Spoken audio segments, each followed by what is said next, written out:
अपने सबके मिथिला संस्कार पर स्वागत करै छी।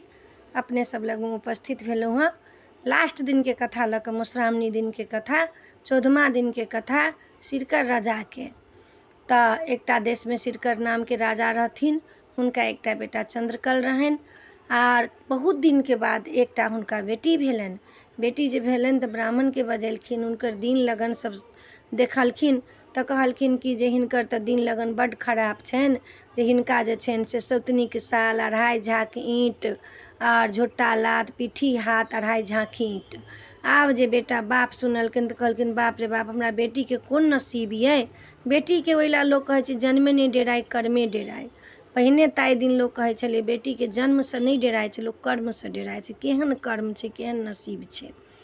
आब जे छनि सिरकर राजा सोचिते सोचिते मरि गेलखिन। आब चंद्रकल रहथिन, युवा भऽ गेलखिन हुनकर बहिन, जवान भऽ गेलखिन, युवा भऽ गेलखिन, युवती भऽ गेलखिन, बहुत सुन्दर। आब लोक सब कहऽ लगलनि जे बहिन के विवाह नहीं करबै, चंद्रकल जी बहिन के विवाह नहीं करबै। तऽ ओ चंद्रकल नहीं किछु बजलखिन, कहलखिन सब लोग कहे बहिन के विवाह करला, हम बहिन के तऽ विवाह करबे नहीं करबै। बहिन के विवाह हम करब सौतनी ला। की केलखिन है बहिन के जे जंगल में, घोर जंगल में धऽ एलखिन। बहिन किछु बाइजो नहीं सकै छथिन। ताइ दिन के बेटी रहितै, आब के बेटी रहितै तऽ कहतै कि हम सौतनी लऽ जायब, हमरा देखै छी केना विवाह होइ छै, केना किछु होइ छै। ताइ दिन तऽ माय बाप जे कहलक से, सास ससुर जे कहलक से, घरवला जे कहलक से, उहे बात के उल्लंघन लोक नहीं करै छलै, ओहि बात पर चलै छलै। घोर जंगल में हुनका धऽ एलखिन बहिन के, एकटा तरहारा खोनि कऽ ओहिमे घर दुआर, इनार, कल, जते मनुख के जरूरत छै से सब बना कऽ, सीढ़ी लगा कऽ, बड़का पत्थर धऽ देलखिन गेट पर। गेट लगा कऽ पत्थर धऽ कऽ, चानन के गाछ रहै ओहिठमन, ओहि तरहर में एकटा खवासनी के धऽ देलखिन। दुनू गोटा रहथिन। बहुत दिन बीत जाइ, हुनका अबैन अपन सामान घटनि तऽ चंद्रकल लऽ कऽ दऽ जाथिन। भऽ गेलनि अहिना होइते होइते बहुत दिन बीत गेलनि। वही देश के राजा एकटा सोवर्ण नाम के राजा रहथिन, जंगल में शिकार खेले एलखिन। शिकार खेलते खेलते बहुत दूर चलि गेलखिन, हुनका प्यास लागि गेलनि। हुनका प्यास लागि गेलनि तऽ आब मंत्री के होइन, आब प्राण छुटतै तब प्राण छुटतै। मंत्री के कहलखिन कि हमरा पानि आनि कऽ दे। मंत्री जे छै सौंसे जंगल में तकलखिन, कतौ पानि के दर्श नहीं देखलखिन। जाइत जाइत एकठमन देखलखिन जे चुट्टी जे छै से साग भात आ मिठाई लऽ कऽ जा रहल छी। कहलखिन एहिठमन मनुख के जरूर वास ये। चिट्टी के धारिये धारिये गेलखिन तऽ देखलखिन जे तरहर छै, पत्थर छै, हटा कऽ अन्दर गेलखिन तऽ सीढ़ी लागल।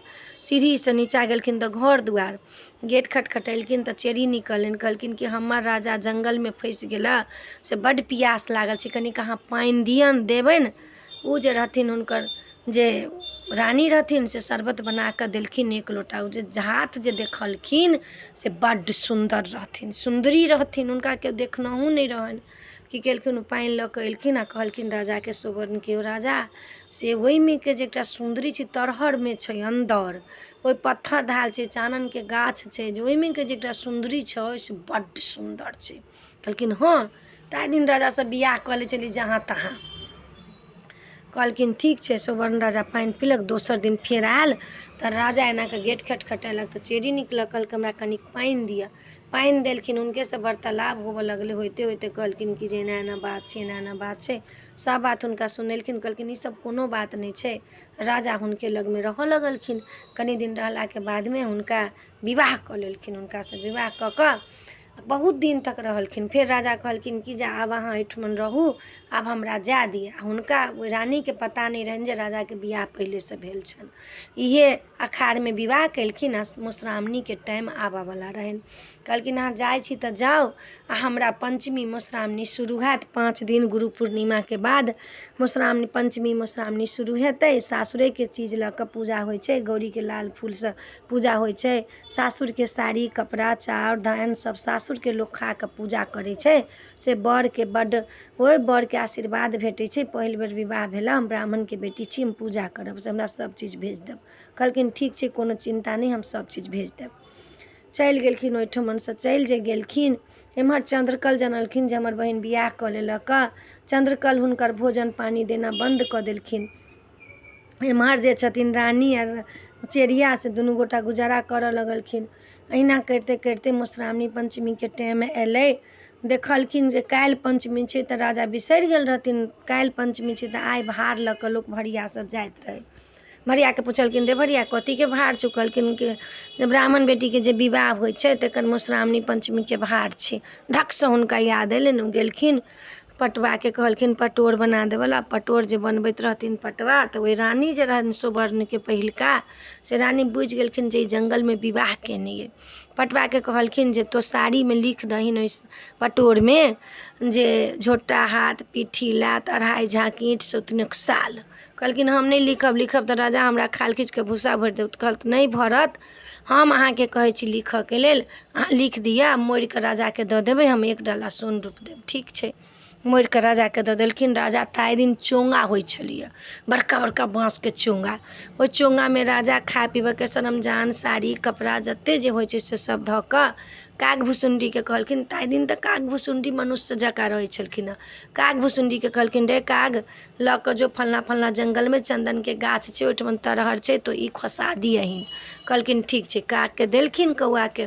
कौआ जाइत एकटा कुम्हरबाके बाप मरि गेल रहै, की केलखिन चोंगा ओहिठाम छोड़ि देलखिन आ भोज खाए लगलखिन। चोंगा बिसरि कऽ कौआ चलि अयलै, हुनका नहि पहुँच पयलनि। ओ की केलखिन, पंचमी रहनि नहि किछु पहुँचलखिन। उज्जर फूलसँ गौरीके पूजा कऽ लेलखिन आ कहलखिन हे गौरी माँ, जहिया हमर पति भेटत तहिया हमरा बौक बना देब। हमरा नहि पठा देलथि हम मधुश्रावणी पंचमीके चीज, तऽ हम उज्जर फूलसँ पूजा करै छी, सासुरसँ नहि आयल किछु, तऽ हमरा ओहि दिन अहाँ बौक बना देब जे हमरा पतिसँ आमना सामना हैत। तऽ भऽ गेलनि, पूजा करऽ लगलखिन। आब हुनका एहन स्थिति भऽ गेलनि जे कटे कटे भूखले रहऽ लगलखिन, एक साँझके भोजन नहि रहनि। आब चेरी कहलखिन कि ओही राजाके, सुवर्णे राजाके जे पोखरि खनाइत रहै, घर बनैत रहै, तऽ लोकसब जाय, मौगियो सब काज करला तऽ कहलखिन हे रानी से एना भूखले रहब, हम अहाँके कष्ट नहि देखल जाइए। चंद्रकल सेहो बन्द कऽ देलखिन सब चीज, जे बियाह कऽ लेले आब तो जान, आब भूखल हमरा नहि बुझाइए जे अहाँ रहब, से हम जाइ छी काज करला। कहलखिन ठीक छै। चेरी गेल काज करला तऽ 5 रुपैआ लए लऽ। कहलक गे आइ तो 5 रुपैआ लए ले है, दुनू गोटा जे काज करब तऽ 10टा रुपैआ होत तऽ सब चीज भऽ जायत। कहलखिन ठीक छै चलू। कहै छै लिखल जे विधनाके होइ छै से कहुना ने कहुना करही पड़ै छै। गेलखिन तऽ घूँघटके टानि लेलखिन आ तब ईंट उठाबऽ लगलखिन। तऽ ईंट जे उठबै छथिन आ ओहि सुवर्ण राजाके घर बनैत रहै। कहै छथिन कि जे सिरकर सिरी चढ़ाओल चंद्रकल देल बनवास, राज सुवर्ण बियाह लिखल नहि प्रकार, हे ईंट माथ चढ़ू। 1 झाग ईंट धऽ लेलखिन माथ पर, गेलखिन खसबऽ लेल। फेर कहै छथिन सिरकर सिरी चढ़ाओल चंद्रकल देल बनवास, राज सुवर्ण बियाह लिखल नहि प्रकार, हे ईंट माथ चढ़ू। ई जे सुनलखिन ओहिठमनके लोकसब तऽ कहै छथिन बाप रे बाप, ई तऽ हमरा राजाके नाम लैया। दौड़ते दौड़ते राजाके गेली, कहऽ कि राजा साहेब से एकटा बड्ड सुन्दरी छै, घोघ तनने छै आ ईंट उठबै छै आ कहै छै सिरकर सिरी चढ़ाओल चंद्रकल देल बनवास, राज सुवर्ण बियाह लिखल नहि प्रकार, हे ईंट माथ चढ़ू। एक खेप धऽ आयल रहथिन, दोसर खेप जखने उठा लेने रहथिन आ गेलखिन, फेर पढ़लखिन सिरकर सिरी चढ़ाओल चंद्रकल देल बनवास, राज सुवर्ण बियाह लिखल नहि प्रकार, हे ईंट माथ चढ़ू। फेर दोसरो झाँक धोलखिन, 2.5 झाँक रहै ने, दोसरो झाँक धोलखिन। फेर तेसर झाँक जे उठाबऽ लगलखिन तऽ माथ पर ईंट धरथिन आ कहथिन सिरकर सिरी चढ़ाओल चंद्रकल देल बनवास, राज सुवर्ण बियाह लिखल नहि प्रकार, हे ईंट माथ चढ़ू। कि तखने जे सुवर्ण राजा छथिन से फटाकसँ कपर कोट खसा देलखिन हँ। आ ईंट जे छलनि 2.5 झाँक तऽ माथ पर धऽ लेने रहथिन, 2टा ईंट रहथिन, 3टा 2.5टा ईंट धऽ लेने माथ पर, आरो 5टा ईंट धरितथिन से खसबा देलखिन। 2.5 झाँक ईंट तऽ भइए गेलनि, 100 साल भइए गेलनि। लिखल जे छै से केओ नहि मिटै छै। पटसँ की केलखिन, कपर कोट खसा देलखिन। कपर कोट खसा कऽ मुँह घारै छथिन, कहै छथिन बाप रे बाप, ई तऽ हमर रानी अइ, जे कहने रहनि से हिनका भऽ गेलनि। फेर आबी आवाजे नहि मुँहसँ। खवासनीके कहलखिन कि जे हिनकर आवाज की भेल? कहलखिन अहाँके पंचमीमे कहने रहथि भाड़ दौड़ पठाबऽके लेल, उज्जर फूलसँ ई पूजा अहाँके नहि पहुँचलै, उज्जर फूलसँ ई पूजा कऽ लेलखिन। गौरसँ वरदान मङ्गलखिन, हे गौर जहिया हमर पति आमने सामने होत हमर आवाज बन्द कऽ देब, आब पोरका साल हिनकर पूजा करबेबनि तखन हिनकर आवाज लौटतनि। कहलखिन नहि, हम तऽ चोंगा पठेने रही। कहलखिन हमरा सबके कोनो चोंगा नहि गेल। आब रानीके घर लऽ गेलखिन, घर लऽ जाकऽ नहेलखिन सोनेलखिन, हुनका कपड़ा लत्ता पहिरबेलखिन, लेकिन किछु केलखिन हुनकर नसीब में जे रहनि लिखल 2.5 झाँक ईंट से तऽ भए गेलनि, झोटा हाथ पीठी लात 2.5 झाँक ईंट 17 साल से तऽ भए गेलनि। आब की केलखिन अथी के कौआ के बजेलखिन से रे कौआ तोरा चोंगा देने रहियौ से चोंगा की भेलौ से चोंगा दे। कहलखिन कि जे मालिक हमरा नहीं तो खाल खींच के भूसा भरि देबू। कहलखिन मालिक हम कौआ जाति के कुम्हरबा के भोज होइत रही, बाप मरल रहे, हम भोज खाए लगली, चोंगा ओतै छोड़ि देली, चोंगा हम नहीं पहुँचली। फिर कुम्हरबा के कहलखिन कि हमर चोंगा देने तो खाल खींच के भूसा भरि देबू। उ कुम्हरबा थर थर थर थर कापे। आब केओ कहीं नहीं, हुनकर जे कुम्हरनिया के जे पुतौह रहे से उठा के कोठी में धऽ देने रहथिन। फिर उनका पुतौह के खबर गेल, कहलखिन हाँ एकटा चोंगा रहे, हम कोठी में उठा के धऽ देली। उ चोंगा उठा के राजा देलखिन।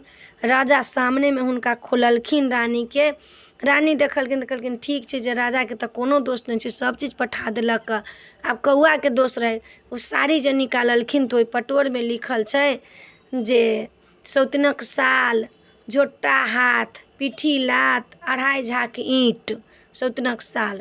कहलखिन बाप रे ये के लिखलक एहि पटोर में। पटवा लग गेलखिन, कहलखिन ये के लिखलक बतो। कहलखिन अपने के जे पहिलकी रानी छथि से लिखवेले था। की केलखिन ओहि रानी के बजा के हुनका पुछलखिन, कहलखिन कि हाँ। हुनका की केलखिन काटि के खंडा सा तरह में काटि देलखिन।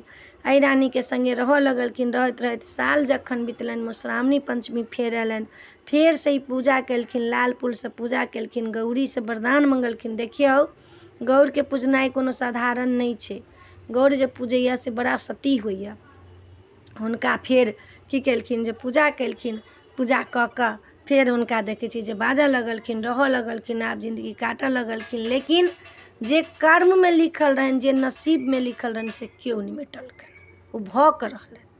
ककरो जे कर्म में लिखल छै तऽ हम कतबो पूजा पाठ करबै तऽ कम भऽ जेतै, लेकिन होवला तऽ होबे करतै। ओ नसीब के रेखर केओ नहीं मेट सकैया। फेर जाकर रहऽ लगलखिन, भऽ गेलनि। यही वीडियो में यही है सिरकर राजा के कथा है, ये एतबे है। अपने सबके जे छै से गणेश जी के जे छै सोहाग जे मथै छै सेहो कथा अही में कहि दै छी, अही में मर्ज भऽ जायत अपने सबके। आब देखियो मधुश्रावणी पंचमी भेलै तऽ गणेश जी माँ के कहलखिन गे माँ से सोहाग मथऽ के टाइम भऽ गेलै। मधुश्रावणी पंचमी होइ छै जे कलयुग में आर मनुख के लेल सोहाग मथनाइ बड़ जरूरी छै। से गाँव में ढोलो पिटा दे जे गणेश जी आइ सोहाग मथै छै। जे सब सोहाग लेबै एथिन हुनका सबके सोहाग बरपाय रहतनि आ सोहाग अमर रहतनि। सब जाति के कहि दौन। गाँव में ढोलो पिटा देल कि गणेश जी सोहाग मथै छै। सब लोग कहलखिन आब गणेश जी घर आंगन निपबा कऽ मासँ पीढ़ी धऽ कऽ, नया धोती पहिर कऽ, कपड़ा पहिर कऽ, बेल के डंटा, पलाश के डंटा, नीम के डंटा, ते चिड़चिड़ी के डंटा, तकर बाद में एकटा जे छै से पलाशक डंटा सब लऽ कऽ, 5टा आम के डंटा सबटा लऽ कऽ, धान धनी कुसुम के फूल, गेना गंगा जल सिंदूर सब धऽ कऽ, पित्तर के लोटा में नहीं धरब तऽ अहाँ के माटि के अथी के जे काठ के जे रहत कठोलिया, काठ के तम्मा पहिले रहै छलै तै में लऽ कऽ गणेश जी बैसलखिन मथऽ के लेल। आब काठ के तम्मा नहीं रहै छै तऽ पितरे के लोटा में, आब कहबै हम स्टीले के लोटा में मथब तऽ वो अहाँ के मर्जी है। आब नहीं आँट छै तऽ स्टीलो के लोटा में लोक मथतै। लेकिन धान धनी कुसुम के फूल, गंगा जल सिंदूर 5टा चीज से मथाइ छै। 5टा के डंटा, हम नहीं रहल 5टा डंटा तऽ बेले के डंटा से मथ लेब, लेकिन 5टा के डंटा पवित्र लकड़ी के आ 5 रंग के चीज धऽ कऽ तब मथाइ छै सोहाग। गणेश जी सोहाग मथि लेलखिन। सबसे पहले सोहाग लेवला एलखिन धोबिन के बेटी। गणेश जी सोहाग दिया। धोबिन के बेटी के सबसे बेसी सोहाग छै। कहलखिन सबसे पहले वहीं एलिए सोहाग लेवला। हुनका इच्छा रहनि जे ब्राह्मणी के बेटी आबत, सबसे पहले वहीं ले लिए सोहाग। ठीक छै कोनो बात नहीं छै, अहाँ सबके कपड़ा धोब लत्ता धोब सबके सोहाग देब अपना केस में से। अहाँ सोमा छी, अहाँ सबके सोहाग देब, लिए सोहाग अही में बरपाय रहत। अहाँ के सबसे बेसी सोहाग भेल। चलि गेलखिन। तकर बाद एलखिन कैथिन के बेटी, हुनको बड़ सोहाग छनि। गणेश जी सोहाग दिया। कहलखिन अहाँ एलहुँ सोहाग लेवला, कैथिन छी तऽ हाँ अहाँ जाउ अपन जे छै से कोबर लिखब मारब लिखब, अहाँ जे छै से लुरि ढंग के जते कासिकी मौनी जते होत से सबके अहाँ के लुरि रहत। अहाँ के बड़ सोहाग रहत। अहाँ के घरवाला मुनीम के काज करत, अहाँ के घरवाला अफसर बनत, अहाँ के घरवाला ऑफिस में काज करत, बड़ दिमाग होइ छै, बड़ दमकदार होइ छै। लिए सोहाग अहाँ कहीं में बड़ पाय रहत। फेर गेलखिन ग्वारनी।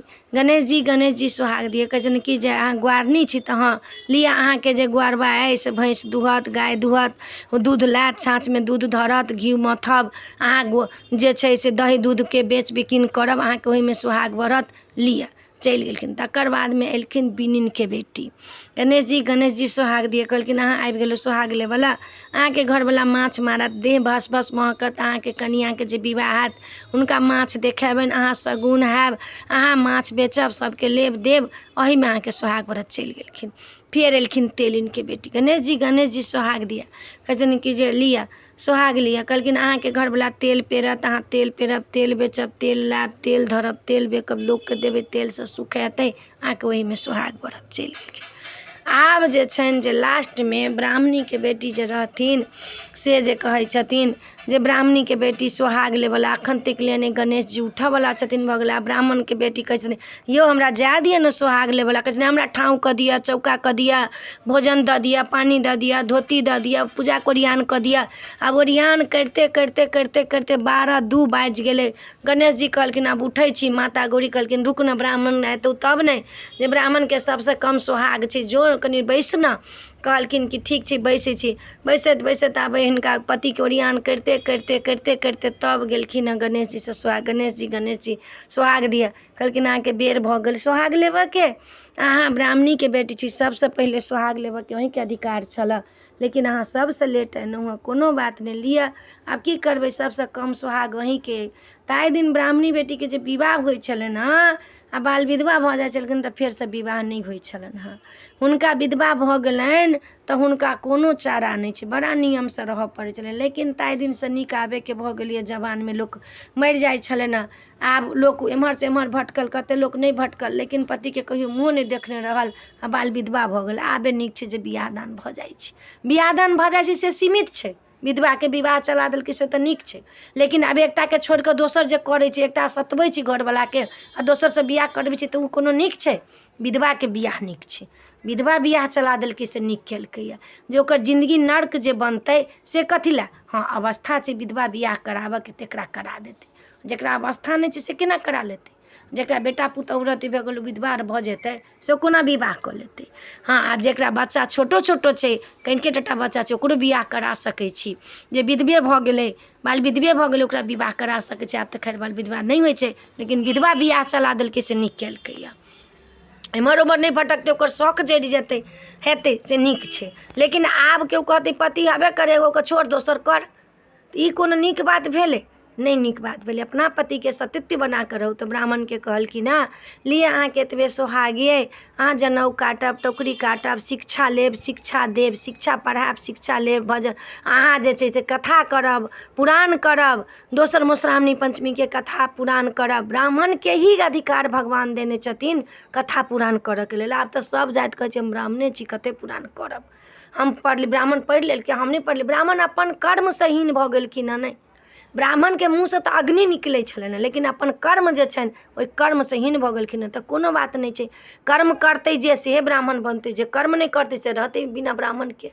दारू शराब माछ मांस खेनाइ आ ब्राह्मण बननाइ, माछ मांस तऽ जे जहाँ छै से दारू शराब जकरा सङ्गे मोन भेल तकरे सङ्गे पीली, जकरे सङ्गे मोन भेल तकरे सङ्गे खेली, तऽ कोनो बात नहि छै। आब जेहन नियम जेहन चलि रहल छै जमाना तेहने हेतै। तऽ ब्राह्मण की कहै छै, ब्राह्मणके कहलखिन कि जे अहाँ जग करब जग करायब, दान करब दान देब। ब्राह्मण एते दान के देत? लोक कहै छै ब्राह्मण दान लै छै, ब्राह्मण एते दानो नहि कऽ सकैए केओ। जते ब्राह्मण दान कऽ देतै, विधि बुझतै, तते दोसर कोनो जाति नहि कऽ सकैए दान। ब्राह्मणके कहलखिन अहाँ दान करब आ दान लेब, हुनके अधिकार छै दान लेबऽके। आब तऽ सब दान लै छै, तऽ सब दान लै छै। गणेश जी कऽ कऽ हुनका प्रणाम केलखिन हँ, कहलखिन अहीमे अहाँके सोहाग रहत, जाउ कहि कऽ गणेश जी उठि गेलखिन हँ। सब अपन अपन सोहाग लऽ कऽ बैसलखिन हँ। तऽ मधुश्रावणीके बाद जे छै से सोहाग सब लऽ कऽ जायब, जे देखऽ जायब मधुश्रावणी तऽ सोहाग बिना लेने नहि आयब। सोहाग लऽ कऽ खूँटमे बान्हि लेब, ओकरा खोलि कऽ नहि फेकब, फेकब खोलि कऽ तऽ जलमे धऽ देबै, नहि तऽ अपने आप खुलि कऽ खसि पड़ै छै, ओना नहि खोलब।